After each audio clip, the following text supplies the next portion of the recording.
Breaking news, a political earthquake has shattered the uneasy calm between London and New Delhi. Indian Prime Minister Narendra Modi has officially blocked the entry of a high-level Labour delegation, and hours after Keir Starmer accused India of drifting toward authoritarianism. The order hit Westminster like a detonation, visas revoked, meetings cancelled, the Foreign Office in lockdown. For the first time in decades, Britain, not India, was the one denied entry. And from that silence, a new chapter of humiliation began. London was stunned. The country that once ruled half the world had just been told no. In Westminster, fear replaced arrogance, ministers argued. Phones rang, no one had a plan. Starmer's aides whispered the word, but they feared most: humiliation. The Foreign Office spoke of procedure. Delhi spoke of respect. One hid behind rules. The other drew a line. 2 days earlier, Starmer had accused India of silencing dissent and drifting from democracy. Words that sounded noble in Westminster, but imperial in Delhi. When the response came, it was not diplomatic. It was generational. An Indian minister said it plainly: "We will not be lectured by our former rulers." Within hours, the pound fell to 106 rupees. Its lowest in months. Traders warned that £28 billion in bilateral deals were now in danger.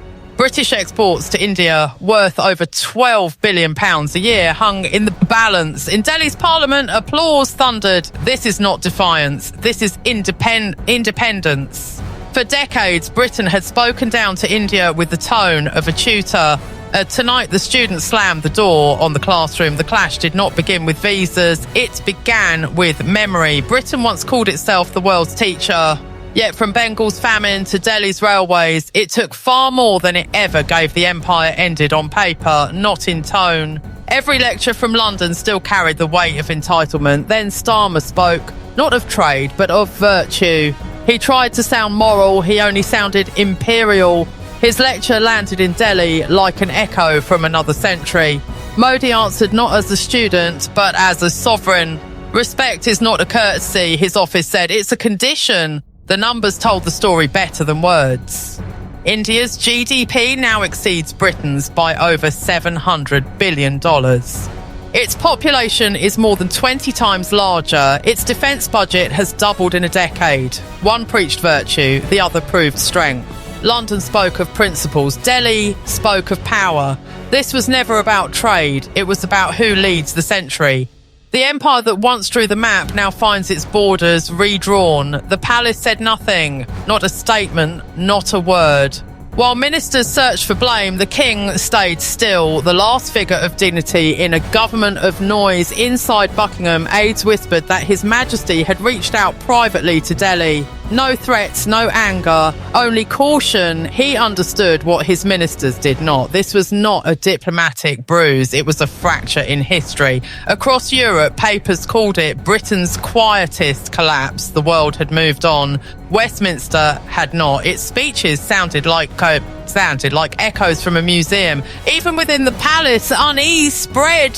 For a monarch raised on the myth of the Commonwealth, watching India close its doors was not politics, but it was punishment. Downing Street rehearsed apologies. The Foreign Office drafted pleas for dialogue. But nothing could erase the image carved into every headline.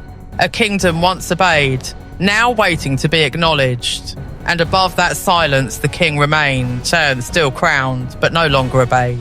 The chamber reeked of fear. For years, Westminster fed on noise, debates without consequence, gestures without gravity. But this time, the silence after Modi's blow was heavier than applause. Ministers mouthed cliches about dialogue, but their voices shook. Even the Prime Minister avoided the word India, as if the sound itself could wound briefings stacked like funeral notes. Reports spoke of confidence erosion, strategic doubt, mitigation, market hesitation. None dared say the truth. Britain was no longer feared. It was pitied. In the corridors, the aides whispered about leadership transition. Outside, investors called it political downtime, but the truth was simpler. Westminster had lost its pulse. A government once fluent in lectures now struggled to form a sentence as journalists pressed for answers. One official muttered, "We're not leading, we're reacting." It was the first honest line spoken in the Commons all week. By night, the green benches looked smaller, the portraits older. Power once radiating from this room now leaked into history. The empire that once ruled by voice had become a parliament that waits for permission to speak. The anger outside was quiet. The kind that comes when people realise shouting no longer matters. In Manchester, veterans folded their flags. In Glasgow, crowds gathered not to protest, but to watch. Britain had entered a new ritual. Public resignation. Pubs spoke louder than Parliament. They can't even defend an apology, one man said. What will they defend next? Our dignity. Television anchors debated optics. Citizens debated survival. Inflation rose, trust fell, and somewhere between the two, faith vanished. At the cenotaph, an old soldier left a note. We fought for respect, not regret. Cameras caught it. The government did not. Each day brought fewer headlines about India and more about collapse. Food banks overflowed. Hospitals drowned. And still, ministers spoke of global leadership. On talk radio, a caller said, maybe it's not them, maybe it's us. The silence after that line was national. When nations stop believing they matter, they don't fall, they fade. Britain wasn't invaded. It retreated quietly from itself in Nairobi, and anchors smiled. History has reversed the roles. In Delhi, commentators used one word, balance. No triumph, no mockery, just balance. That was humiliation enough. Across the former colonies, newspapers printed the same headline: the pupil surpasses the master.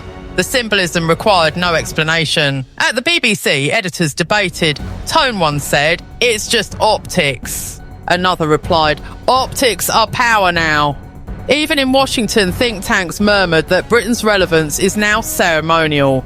That phrase spread like prophecy inside the Foreign Office map, still coloured in pink, hung on forgotten walls. But the pink had long turned grey. Power had migrated east. Not stolen, not seized, simply abandoned. The irony was cruel. The empire that measured the world by longitude had lost its own direction. Every corridor in Whitehall felt colder, not from defeat, but from disuse.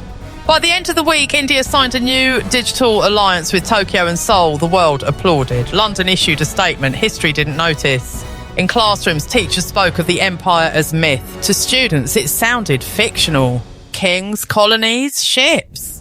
But the past wasn't distant, it was dormant. The young learned to apologise for what their ancestors built. The old apologised for what their children forgot. Between them stood a nation unsure what to defend. Starmer's stumble in Delhi was more than political. It was generational exposure. A mirror held to a country that no longer recognises its reflection. On social media, the young mocked empire nostalgia. In care homes, veterans turned off the news. The generations no longer argued. They disconnected. When nations forget their story, they become extras in someone else's. Britain's power didn't die. It dissolved in indifference. In Birmingham, a retired officer told a journalist, "We once ruled waves.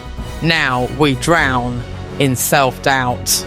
That quote trended for a day, then vanished. Like the country it described, history's final cruelty is not loss.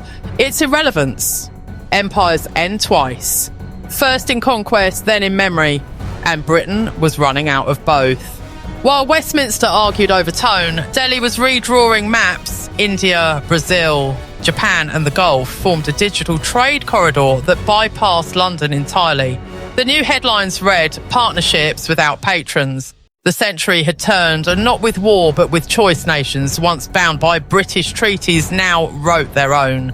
The Commonwealth, once a symbol of unity, had become a ghost of convenience. Britain tried to reassert soft power, but soft power without respect is just nostalgia. The world listened politely, then moved on. In Washington, an analyst summarised the shift. Britain still speaks fluent English. The world now speaks fluent independence. The phrase became viral. Investors began calling Delhi the new London. Even that comparison felt outdated. India wasn't replacing Britain. It was outgrowing it. The empire had once controlled trade routes. Now trade controlled the empire's memory. The sun didn't set on Britain. It simply forgot to rise. Empires rarely end with surrender. They end with idleness. The kind that follows when the world stops answering. Britain, once the voice of global order, now echoes its own uncertainty. The king remains. The flag still flies, but the meaning behind them has thinned. India didn't dethrone Britain. Britain outlasted itself. Pride without reflection becomes parody. Leadership without humility becomes memory. And yet, perhaps that's the lesson. History respects those who adapt, not those who reminisce. If you've watched this far, you already sense it. The century has changed hands. Subscribe to Britain News, where truth is spoken without permission and silence is never our policy.